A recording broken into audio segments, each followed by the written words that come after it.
Hello and welcome. I like it when a company releases a compilation game of their classics. It allows everybody to enjoy retro games in an easy to access and cheap way. However, there is one element of these games that I don't really like, and that's the way it handles these classic games. It typically just shows it as a list of games, maybe some artwork thrown in, and then you just press a button and you go and play. And there's really nothing about the game or any information about the game's history. But there is one compilation that tried to achieve this, to position the game not just as a game, but as something more. And this game is Namco Museum Volume 3 for the PlayStation.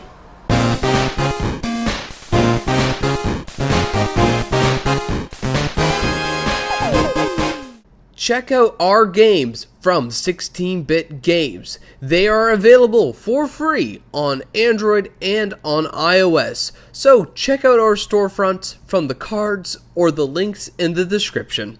For those of you who have never seen it before, Namco Museum for the PlayStation is a multi-volume collection of Namco-based arcade games from the 1980s. This is its third volume.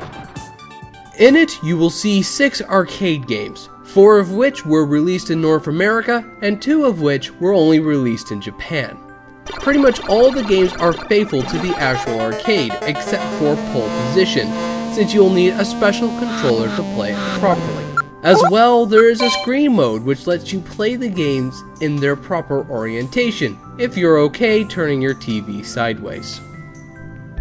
But you're probably thinking to yourself right now, why on earth would you ever play a game like Namco Museum? If you wanted to play 6 arcade games from Namco, all you do nowadays is grab a PC, throw on an emulator like MAME, browse the web to look for all the games that you want and every other conceivable game, and it's cheaper, easier to use, and most importantly, I can play it with whatever controller I have lying around.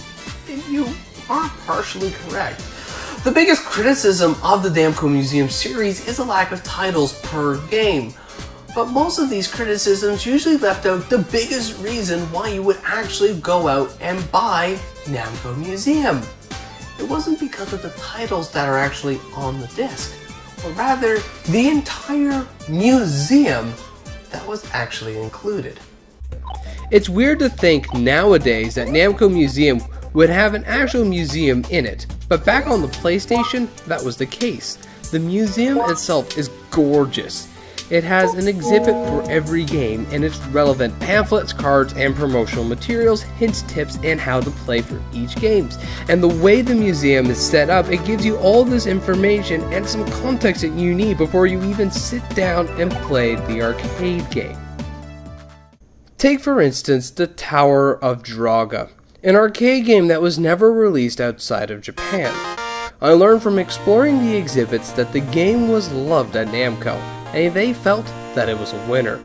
They put tons of effort into the promotional material for it, and it turned into a very popular arcade game.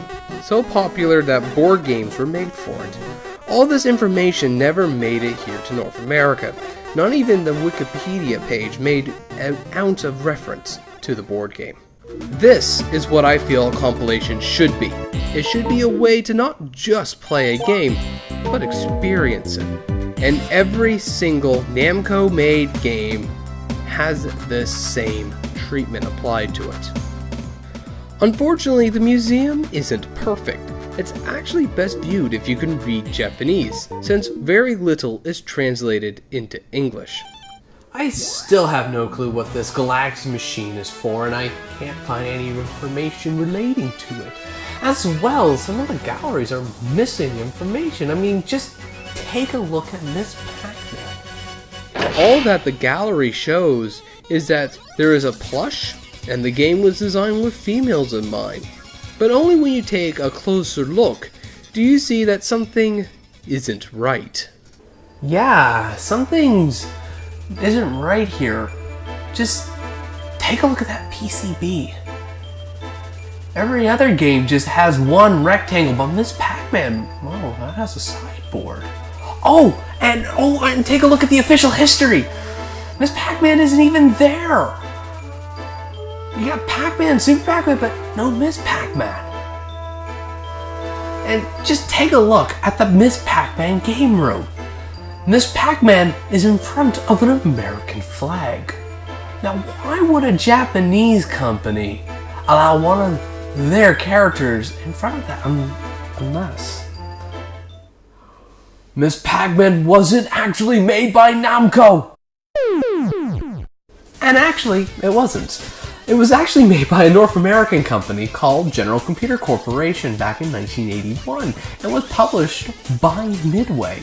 You can learn a little bit more about that in my video about General Computer Corporation up in the cards, somewhere around there. The Namco Museum series, I feel, could have been a standard for what video game compilations could have been. Even though there is missing information, you can still learn something about these games. But more importantly, the games feel a little more special after I walk through their galleries. If you like gaming history or classic Namco Arcade games, this is a good game. But I highly recommend picking up another volume if you are planning on getting Volume 3, or already have it.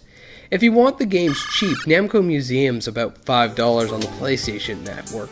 But if you want the physical games, Volumes 1 and 3 are more than enough and not that expensive on eBay. It's not a lot of money for a whole lot of game. But anyways, thank you guys for watching, and take care.